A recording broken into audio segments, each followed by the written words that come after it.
Professor Alam, dignitaries, distinguished delegates, ladies and gentlemen, greetings from Chicago. It is indeed a special privilege and honor for me to be with you.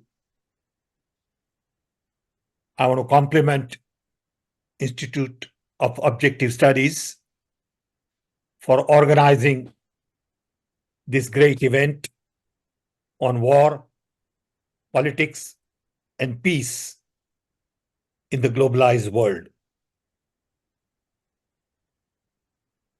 Looking for way forward. Also, my compliments to all the distinguished scholars who will be speaking here. I want to thank them for taking their time for this event. I went through the list of domain experts who would be speaking here. Looking at their background, I feel humbled, and I also feel out of depth.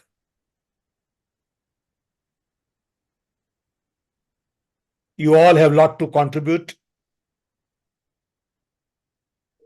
and you have given me an honor by giving me this opportunity to say a few words as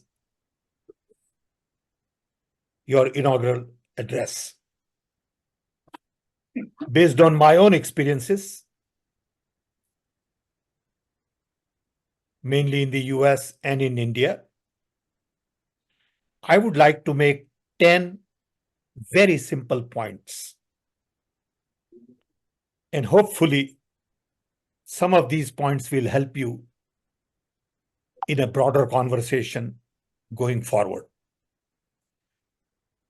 Point number one, it is very sad that going into the second quarter of the 21st century,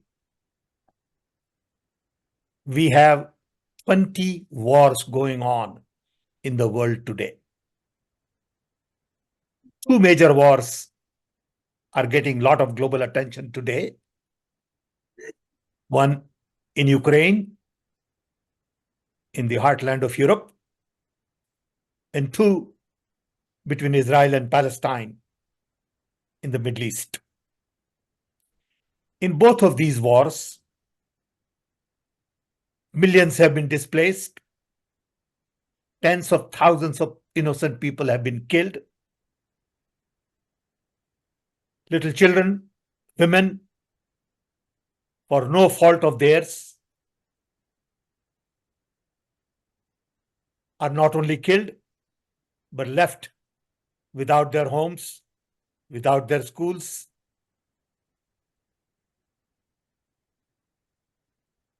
And I don't see an end to both of these wars in the short term. Temperature is very high.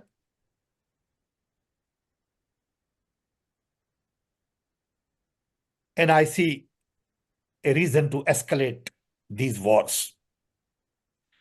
There are more threats for wars all over the world, in Africa, and in many countries, including in US. Violence has increased. Killing goes on in schools, shopping centers. Security and safety has become a major challenge. This is not what we had expected in the second quarter of the 21st century. Point number two, all of this is very alarming, especially at this time. To me, we are at a tipping point because for the first time in the history of mankind, we are all connected. All 8 billion people are essentially connected. Distance is dead. Time is instant. Information is democratized.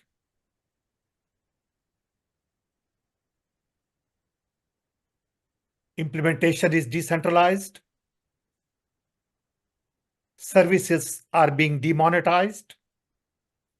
And content, communication, and connectivity, especially with hyperconnectivity, has become a way of life, changing everything we do.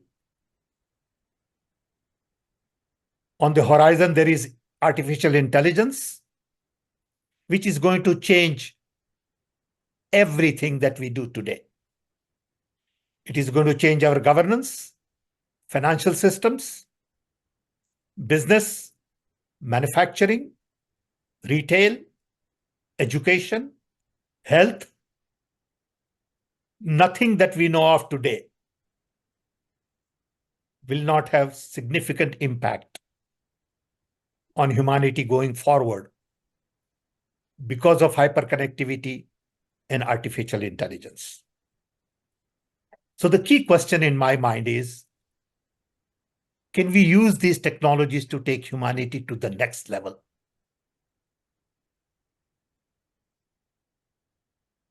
And this is directly connected with what we are discussing today, war and peace. Point number 3, I worry a great deal about the state of the world today. Democracies are in great danger, not only in India, but also in US and many other countries of the world. Mainly because of polarized politics, capturing of institutions, undermining of civil societies, control of media, and desire to be autocratic, to promote lies, misinformation, hate, vendetta, violence, and creating an environment where communities find it difficult to live at peace. I worry about this a great deal. Also because elections are becoming too expensive in democracy. Money, power influences outcomes. There is very little compassion, empathy, and leaders create enemies within and at the border, really to create fear. This kind of an environment doesn't assure peace. Point number 4, I believe a lot of this comes from the colonial, feudal, hierarchical mindset, which breeds authoritarian attitude. There is a knee-jerk reaction to connectivity, because connectivity is all about empowering everybody. And that is seen as a threat by many leaders. When smartphones should be used to empower people, to promote democracy, it is used today to spread hate and misinformation. Religion is also used as a weapon to disturb peace. A lot of this has to do with command and control mindset. While hyperconnectivity demands collaboration, cooperation, and co-creation. To me, the root cause of many wars lie in exclusion. When a group of people are excluded, it creates tension in the society. Today's mindset is more about power and profit, and not about planet and people. This is a great concern to me. Point number 5, to some extent, a lot of these ideas are left over of World War II. Right after World War II, US-led design was created, which gave birth to UN, World Bank, IMF, ultimately WTO, NATO, WHO. All of these institutions do not make sense in a hyper-connected world in their present form. These institutions were created with focus on democracy, human rights, capitalism, consumption, and military. I wrote a book 2 years ago about redesigning the world. I believe it is time to redesign the world to respond to the reality of the hyper-connected opportunities. We need to redesign the world which focuses on inclusion, basic human needs, and not just human rights. We need new economy. We need focus on sustainability, and we ultimately need focus on non-violence. Point number 6, it is hard to speak of non-violence when world spends $2 trillion a year on military hardware. Military industrial complex is very powerful. It wants to produce more guns, more missiles. There are lobbies shaping policies all over the world. When they really know that you need $200 billion a year to eliminate hunger. 1/10 of the cost of the military machine is all we need to eliminate hunger. But people take great pride in defense deals. World leaders announce with great fanfare big defense deals, and this is very fashionable in today's world. Point number 7, the nature of the war has changed completely. It is no longer about tanks and machine guns. It's about drones, cyber attacks. It's about trade blocking. It's about financial systems, travel. We have seen what happened with Corona crisis. The entire world was on the knees because of some small little virus somewhere. This virus also tells us that we are all interconnected, interrelated, interwoven, interdependent. And these borders have very little meaning in an interconnected world. Point number 8, there is a crisis of leadership in the world. Most of the leaders are little pygmies. They have nothing much to offer. They are hypocrites. They don't speak from high moral grounds like Gandhi, Mandela, Martin Luther King. They are trapped in power and politics. They are trapped in their own egos, and they want to win elections at any cost. They are not really focused on the needs of the planet and people. It is unfortunate that none of these leaders today can speak against war and they'll be heard because they have very little credibility of their own. Point number 9, there is also a crisis of character and values in the world. To empower people, you need to respect them. You need to give them opportunity, equal opportunity. You need to focus on equity.